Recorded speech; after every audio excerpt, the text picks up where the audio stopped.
Do have live winter weather team coverage for you this afternoon. Joshua Davis is in Greensboro, where city officials have talked about how they are getting ready for the storm. But we begin with meteorologist Michelle Kennedy. She joins us in the Weather Center now. Michelle, many people probably want to know, where do things stand at this hour? Well, right now, Kara, we continue to look at those scattered showers that are trying to lift in. This is in advance of what the developing system will bring.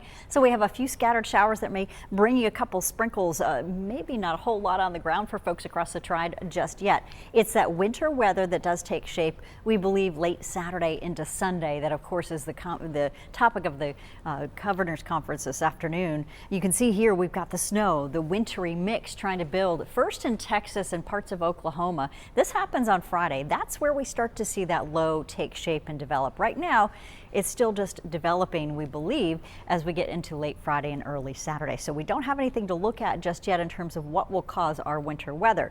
As we watch that storm form and take shape, we expect it to impact folks in Arkansas, parts of Tennessee throughout the morning hours. We may begin to see that timing change too, depending on the strength of the low as it's developing, and several of their features like the fronts that'll be rolling through the deep south too. So timing still looks to be Saturday for us. It still is a later event onset. We may not see some of that winter precipitation in the form of snow or sleet start until later in the evening hours before a transition at some point may develop a freezing rain. It's still looking heavier on the sleet and freezing rain perspective right now, and that's because temperatures, although cold at the surface, may be warmer aloft, and with that we bring in that risk of significant accumulations of freezing rain, especially since we're going to have enough moisture to work with to get it falling all the way through our Sunday, and off and on during the day we can see that ice accumulate on those tree branches, and that's where we get into bigger concerns as you see temperatures sitting in the teens likely on Sunday and 20s. It's going to be cold at the surface as we have that northeasterly wind keeping us in that cold air damming. We call it the cool Carolina wedge. Well, not great news when we talk about freezing precipitation concerns. Some of our forecast models want to bring some folks up a little bit warmer and end as rain to the east. We'll talk a little bit more about that too, but being ready for the storm is going to be important as a significant impact expected to develop late on Saturday. We'll have much more for you coming up. All right, Michelle, thank you. And North Carolina Governor Josh Stein declared a state of emergency ahead of this weekend's winter storm. The state emergency response team has been activated ahead of the storm's arrival to assist affected communities with any response needs. The governor says many areas of the state will see more ice than snow, and he's worried about widespread power outages and travel impacts. We recommend everyone keep their devices charged, have a flashlight and battery-operated radio on hand, and think about what you may need to stay warm and fed if you lose power. Precipitation and freezing temperatures may also make a mess of our roads, even with the 300,000 gallons of brine that NCDOT has already put down. Thawing and refreezing leads to black ice, so everyone needs to be careful on the roads for not only during the storm, but for a few days after the storm hits. And with us under a state of emergency, which means the price gouging law has now been activated. Attorney General Jeff Jackson says during severe weather, prices could go up for items like our food, water, gasoline, medical supplies, or even hotel rooms. But he says businesses can't unreasonably raise prices. They should disclose any increases to customers before they buy. Now, people in North Carolina can report price gouging to the Department of Justice by calling 1-877-NO-SCAM or visiting the DOJ website. Well, the city of Greensboro is sharing how it is preparing for what's shaping up to be a pretty major winter storm. We want to bring in Joshua Davis now. He joins us from one of the city's salt barns with those preparations. Joshua, what can you tell us? Kara, good afternoon. The city's deputy director of transportation says they're absolutely ready for whatever this storm may throw at them. They're already busy pre-treating roadways to get ahead.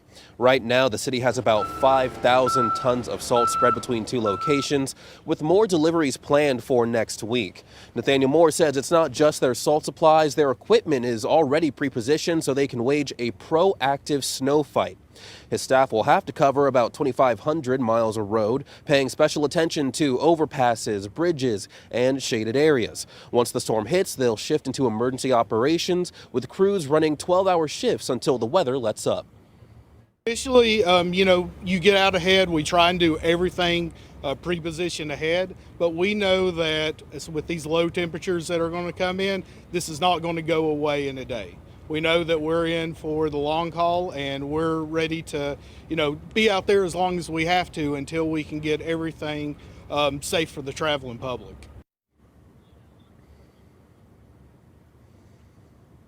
And Moore is urging folks to be patient as his crews respond to road conditions.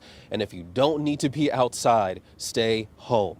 In Greensboro, I'm Joshua Davis for WXII 12 News. Joshua, thank you. Also happening today, leaders in Rockingham County will talk about how they are preparing for the upcoming winter weather. You can watch a live stream of that at 1 o'clock on WXAI12.com, as well as our YouTube channel. The city of Winston-Salem is continuing preparations today for the coming winter storm. Street crews have been spreading brine on the roads and will continue to do so until the end of the week. And once the storm hits, they will move into inclement weather mode, working in 12-hour shifts. Duke Energy is telling customers to prepare for extended power outages as the winter storm approaches the Carolinas. The utility says a 1/4 inch of ice can bring down trees and branches onto power lines, and a 1/2 inch or more of ice can weigh down the lines themselves. Duke Energy says tree and vegetation crews are trimming ahead of the storm to reduce the risk for power outages. That winter precipitation can be an input and can cause significant power outages. And so we have to be aware of that. And I encourage everybody to make their plans now for the potential of multi-day power outages. Duke Energy says it has more than 18,000 workers on standby to respond as soon as conditions are safe, including crews from Florida, Indiana, Kentucky, and Idaho. The company is encouraging customers to download its app where you can track any outages in your area and report them as soon as possible. You can also report outages by texting out to 57801 or calling 800-POWER-ON. And as this winter weather moves in, drivers across the area could be facing some of the most dangerous conditions of the season. Even a light glaze of ice can turn roads into very slippery surfaces. So AAA says when roads are icy, the safest option is to stay off the roads altogether. But if you have to drive, preparation and patience can make a big difference. Experts say extra speed is one of the biggest factors in these winter crashes. On ice, it can take several times longer to stop than it does on dry pavement.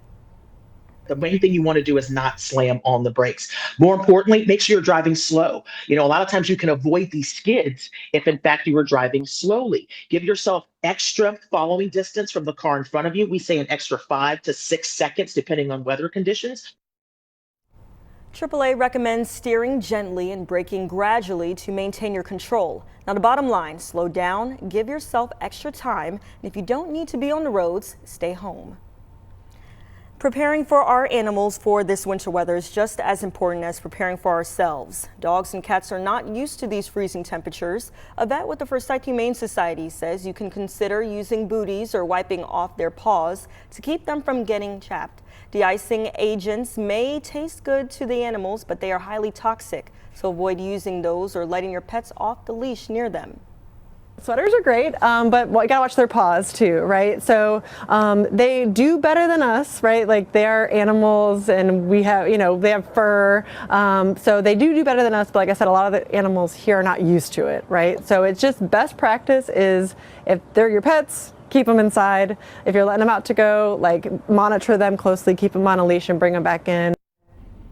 The Humane Society says they are also looking for some foster families to take in animals this weekend to keep them warm and out of the shelter. And of course, as we continue to track this incoming winter storm, you can scan the QR code on your screen to obtain a snow code. Schools, churches, businesses, and organizations can report delays and closings through our website. And once you submit your information, you will get a response sometime today.